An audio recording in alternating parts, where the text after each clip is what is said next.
Hello, welcome back.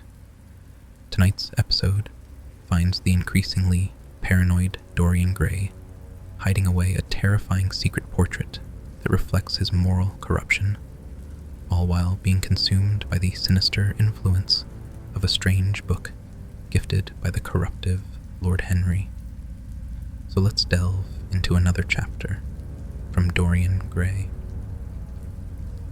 When his servant entered, he looked at him steadfastly, wondered if he had thought of peering behind the screen. The man was quite impassive and waited for his orders. Dorian lit a cigarette and walked over to the glass and glanced into it. He could see the reflection of Victor's face perfectly. It was like a placid mask of servility. There was nothing to be afraid of there. Yet he thought it best to be on his guard. Speaking very slowly, he told him to tell the housekeeper that he wanted to see her, and then to go to the frame maker and ask him to send 2 of his men round at once. It seemed to him that as the man left the room, his eyes wandered in the direction of the screen. Or was that merely his own fancy? After a few moments, in her black silk dress, with old-fashioned thread mittens on her wrinkled hands, Mrs. Leaf bustled into the library. He asked her for the key of the schoolroom. "The old schoolroom, Mr. Dorian," she exclaimed. "Why, it is full of dust. I must get it arranged and put straight before you go into it. It is not fit for you to see, sir. It is not, indeed. I don't want it put straight, Leaf. I only want the key." "Well, sir, you'll be covered with cobwebs if you go into it. Why, it hasn't been opened for nearly 5 years, not since his lordship died." He winced at the mention of his grandfather. He had hateful memories of him. "That does not matter," he answered. "I simply want to see the place. That is all. Give me the key." "And here is the key, sir," said the old lady, going over the contents of her bunch with tremulously uncertain hands. "Here's the key. I'll have it off the bunch in a moment. But you don't think of living up there, sir, and you so comfortable here?" "No, no," he cried petulantly. "Thank you, Leaf. That will do." She lingered for a few moments, and was garrulous over some detail of the household. He sighed and told her to manage things as she thought best. She left the room, wreathed in smiles. As the door closed, Dorian put the key in his pocket and looked round the room. His eye fell on a large, purple satin coverlet, heavily embroidered with gold, a splendid piece of late 17th century Venetian work that his grandfather had found in a convent near Bologna. Yes, that would serve to wrap the dreadful thing in. It had perhaps served often as a pall for the dead. Now it was to hide something that had a corruption of its own, worse than the corruption of death itself, something that would breed horrors and yet would never die. What the worm was to the corpse, his sins would be to the painted image on the canvas. They would mar its beauty and eat away its grace. They would defile it and make it shameful. And yet the thing would still live on. It would be always alive. He shuddered, and for a moment he regretted that he had not told Basil the true reason why he had wished to hide the picture away. Basil would have helped him to resist Lord Henry's influence, and the still more poisonous influences that came from his own temperament. The love that he bore him, for it was really love, had nothing in it that was not noble and intellectual. It was not that mere physical admiration of beauty that is born of the senses, and that dies the senses tire. It was such love as Michelangelo had known, and Montaigne and Winckelmann, and Shakespeare himself. Yes, Basil could have saved him, but it was too late now. The past could always be annihilated. Regret, denial, or forgetfulness could do that. But the future was inevitable. There were passions in him that would find their terrible outlet, dreams that would make the shadow of their evil real. He took up from the couch the great purple and gold texture that covered it, and holding it in his hands, passed behind the screen. Was the face on the canvas viler than before? It seemed to him that it was unchanged, and yet his loathing of it was intensified. Gold hair, blue eyes, and rose-red lips. They all were there. It was simply the expression that had altered, that was horrible in its cruelty, compared to what he saw in it of censure or rebuke. How shallow Basil's reproaches about Sibyl Vane had been. How shallow, and of what little account. His own soul was looking out at him from the canvas and calling him to judgment. A look of pain came across him, and he flung the rich pall over the picture. As he did so, a knock came to the door. He passed out as his servant entered. "The persons are here, monsieur." He felt that the man must be got rid of at once. He must not be allowed to know where the picture was being taken to. There was something sly about him, and he had thoughtful, treacherous eyes. Sitting down at the writing table, he scribbled a note to Lord Henry, asking him to send him round something to read, and reminding him that they were to meet at 8:15 that evening. "Wait for an answer," he said, handing it to him, "and show the men in here." In 2 or 3 minutes, there was another knock, and Mr. Hubbard himself, the celebrated frame-maker of South Audley Street, came in with a somewhat rough-looking young assistant. Mr. Hubbard was a florid, red-whiskered little man, whose admiration for art was considerably tempered by the inveterate impecuniosity of most of the artists who dealt with him. As a rule, he never left his shop. He waited for people to come to him, but he always made an exception in favor of Dorian Gray. There was something about Dorian that charmed everybody. It was a pleasure even to see him. "What can I do for you, Mr. Gray?" he said, rubbing his fat, freckled hands. "I thought I would do myself the honor of coming round in person. I have just got a beauty of a frame, sir. Picked it up at a sale. Old Florentine. Came from Fonthill, I believe. Admirably suited for a religious subject, Mr. Gray. I am so sorry you have given yourself the trouble of coming round, Mr. Hubbard. I shall certainly drop in and look at the frame, though I don't go in much at present for religious art. But today I only want a picture carried to the top of the house for me. It is rather heavy, so I thought I would ask you to lend me a couple of your men. No trouble at all, Mr. Gray. I am delighted to be of any service to you. Which is the work of art, sir?" "This," replied Dorian, moving the screen back. "Can you move it, covering and all, just as it is? I don't want it to get scratched going upstairs." "There will be no difficulty, sir," said the genial frame-maker, beginning with the aid of his assistant to unhook the picture from the long brass chains by which it was suspended. "And now, where shall we carry it to, Mr. Gray?" "I will show you the way, Mr. Hubbard, if you will kindly follow me, or perhaps you had better go in front. I'm afraid it is right at the top of the house. We will go up by the front staircase, as it is wider."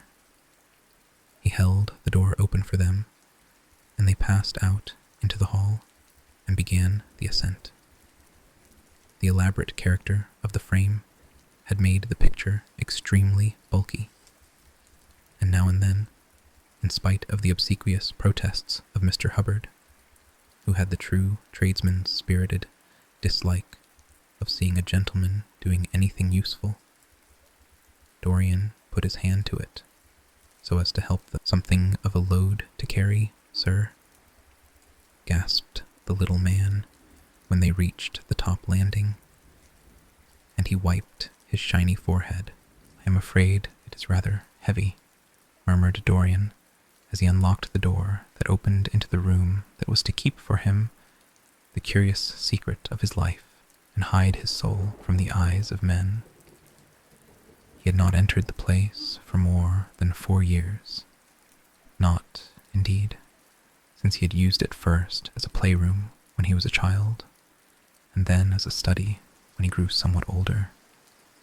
It was a large, well-proportioned room, which had been specially built by the last Lord Kelso for the use of the little grandson, whom, for his strange likeness to his mother, and also for other reasons, he had always hated and desired to keep at a distance.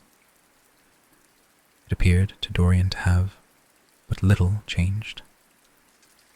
There was the huge Italian cassone with its fantastically painted panels and its tarnished gilt mouldings, in which he had so often hidden himself as a boy. There the satinwood bookcase, filled with his dog-eared schoolbooks. On the wall behind it was hanging the same ragged Flemish tapestry, where a faded king and queen were playing chess in a garden, while a company of hawkers rode by, carrying hooded birds on their gauntleted wrists. How well he remembered it all. Every moment of his lonely childhood came back to him as he looked round. He recalled the stainless purity of his boyish life, and it seemed horrible to him that it was here the fatal portrait was to be hidden away. How little he had thought in those dead days of all that was in store for him. But there was no other place in the house so secure from prying eyes as this. He had the key, and no one else could enter it. Beneath its purple pall, the face painted on the canvas could grow bestial, sodden, and unclean. What did it matter? No one could see it. He himself would not see it. Why should he watch the hideous corruption of his soul? He kept his youth. That was enough. And besides, might not his nature grow finer, after all? There was no reason that the future should be so full of shame. Some love might come across his life and purify him and shield him from those sins that seemed to be already stirring in spirit and in flesh, those curious, unpictured sins whose very mystery lent them their subtlety and their charm. Perhaps someday the cruel look would have passed away from the scarlet, sensitive mouth, and he might show to the world Basil Hallward's masterpiece. No, that was impossible. Hour by hour, and week by week, the thing upon the canvas was growing old. It might escape the hideousness of sin, but the hideousness of age was in store for it. The cheeks would become hollow or flaccid. Yellow crow's feet would creep round the fading eyes and make them horrible. The hair would lose its brightness. The mouth would gape or droop, would be foolish or gross, as the mouths of old men are. There would be the wrinkled throat, the cold, blue-veined hands, the twisted body that he remembered in the grandfather who had been so stern to him in his boyhood. The picture had to be concealed. There was no help for it. "Bring it in, Mr. Hubbard, please," he said, wearily, turning around. "I am sorry I kept you so long. I was thinking of something else." "Always glad to have a rest, Mr. Gray," answered the frame-maker, who was still gasping for breath. "Where shall we put it, sir?" "Oh, anywhere. Here, this will do. I don't want to have it hung up. Just lean it against the wall." "Thanks. Might one look at the work of art, sir?" Dorian started. "It would not interest you, Mr. Hubbard," he said, keeping his eye on the man. He felt ready to leap upon him and fling him to the ground if he dared to lift the gorgeous hanging that concealed the secret of his life. "I shan't trouble you any more now. I am much obliged for your kindness in coming round." Not at all, Mr. Gray. Ever ready to do anything for you, sir." And Mr. Hubbard tramped downstairs, followed by the assistant, who glanced back at Dorian with a look of shy wonder in his rough, uncomely face. He had never seen anyone so marvelous. When the sound of their footsteps had died away, Dorian locked the door and put the key in his pocket. He felt safe now. No one would ever look upon the horrible thing. No eye but his would ever see his shame. On reaching the library, he found that it was just after 5 o'clock, and that the tea had been already brought up. On a little table of dark perfumed wood, thickly encrusted with nacre, a present from Lady Radley, his guardian's wife, a pretty professional invalid who had spent the preceding winter in Cairo, was lying a note from Lord Henry, and beside it was a book bound in yellow paper, the cover slightly torn and the edges soiled. A copy of the 3rd edition of the St. James's Gazette had been placed on the tea tray. It was evident that Victor had returned. He wondered if he had met the men in the hall as they were leaving the house and had wormed out of them what they had been doing. He would be sure to miss the picture, had no doubt missed it already, while he had been laying the tea things. The screen had not been set back, and a blank space was visible on the wall. Perhaps, some night, he might find him creeping upstairs and trying to force the door of the room. It was a horrible thing to have a spy in one's house. He had heard of rich men who had been blackmailed all their lives by some servant who had read a letter or overheard a conversation or picked up a card with an address or found beneath a pillow a withered flower or a shred of crumpled lace. He sighed, and having poured himself out some tea, opened Lord Henry's note. It was simply to say that he sent him round the evening paper and a book that might interest him, and that he would be at the club at 8:15. He opened the St. James's languidly and looked through it. A red pencil mark on the 5th page caught his eye. It drew attention to the following paragraph: "Inquest on an actress. An inquest was held this morning at the Bell Tavern, Hoxton Road, by Mr. Danby, the district coroner, on the body of Sybil Vane, a young actress recently engaged at the Royal Theatre, Holborn. A verdict of death by misadventure was returned.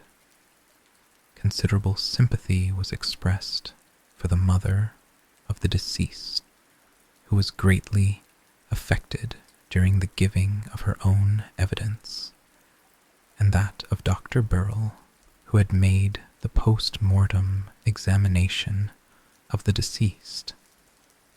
He frowned, and tearing the paper in two, went across the room and flung the pieces away. How ugly it all was, and how horribly real ugliness made things. he felt a little annoyed with Lord Henry for having sent him the report, and it was certainly stupid of him to have marked it with red pencil. Victor might have read it. The man knew more than enough English for that.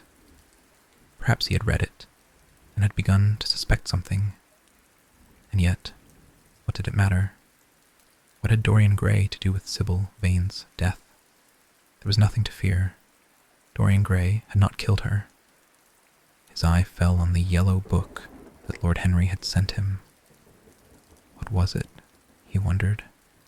He went towards the little pearl-colored octagonal stand that had always looked to him like the work of some strange Egyptian bees that wrought in silver, and taking up the volume, flung himself into an armchair and began to turn over the leaves. After a few minutes, he became absorbed. It was the strangest book that he had ever read. It seemed to him that in exquisite raiment and to the delicate sound of flutes, the sins of the world were passing in dumb show before him. Things that he had dimly dreamed of were suddenly made real to him. Things of which he had never dreamed were gradually revealed. It was a novel without a plot, and with only one character, being indeed simply a psychological study of a certain young Parisian who spent his life trying to realize in the 19th century all the passions and modes of thought that belonged to every century except his own, and to sum up, as it were, in himself the various moods through which the world spirit had ever passed, loving for their mere artificiality, those renunciations that men have unwisely called virtue, as much as those natural rebellions that wise men still call sin. The style in which it was written was that curious jeweled style, vivid and obscure at once, full of argot and of archaisms, of technical expressions and of elaborate paraphrases, that characterizes the work of some of the finest artists of the French school of symbolists. There were in it metaphors as monstrous as orchids and as subtle in color. The life of the senses was described in the terms of mystical philosophy. One hardly knew, at times, whether one was reading the spiritual ecstasies of some medieval saint or the morbid confessions of a modern sinner. It was a poisonous book. The heavy odor of incense seemed to cling about its pages and to trouble the brain. The mere cadence of the sentences, the subtle monotony of their music, so full as it was of complex refrains and movements elaborately repeated, produced in the mind of the lad, as he passed from chapter to chapter, a form of reverie, a melody of dreaming that made him unconscious of the falling day and creeping shadows, cloudless and pierced by one solitary star. A copper-green sky gleamed through the windows. He read on by its wan light till he could read no more. Then, after his valet had reminded him several times of the lateness of the hour, he got up, and going into the next room, placed the book on the little Florentine table that always stood at his bedside and began to dress for dinner. It was almost 9 o'clock before he reached the club, where he found Lord Henry sitting alone in the morning room, looking very much bored. "I am so sorry, Harry," he cried, "but really it is entirely your fault. That book you sent me so fascinated me that I forgot how the time was going." "Yes, I thought you would like it," replied his host, rising from his chair. "I didn't say I liked it, Harry. I said it fascinated me. There is a great difference." "Ah, you have discovered that," murmured Lord Henry, and they passed into the dining room.